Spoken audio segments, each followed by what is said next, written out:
İsrailin baş naziri Benyamin Netanyahunun yaxın günlərdə Azərbaycana səfər edəcəyinə dair paylaşılan məlumatlar mövcud geosiyasi vəziyyətdə xüsusi diqqət çəkdi.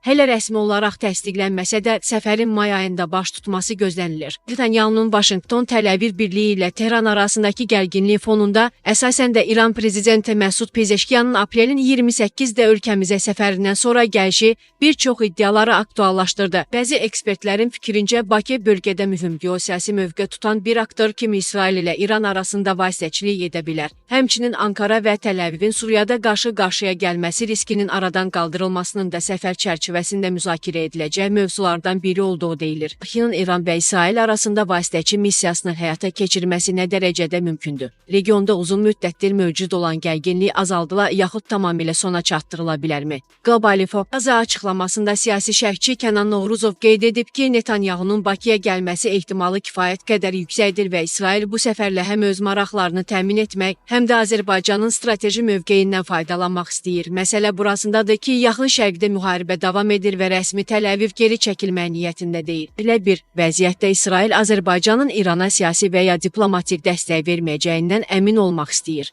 Bu Təl-Əviv üçün psixoloji və diplomatik cəhətdən önəmlidir.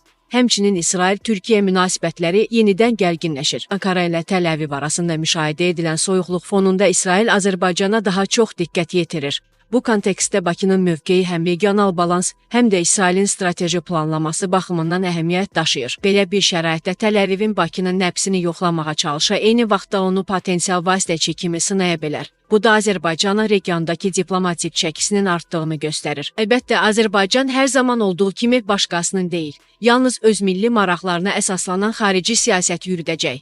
Bakı-Təl-Əviv münasibətləri həm də Moskva-Vaşinqtonla əlaqələrinin fonunda formalaşacaq və onların dinamikasından təsirlənəcək. Əlavə edək ki, Benyamin Netanyahu sonuncu dəfə 2016-cı ildə Azərbaycana səfər edib.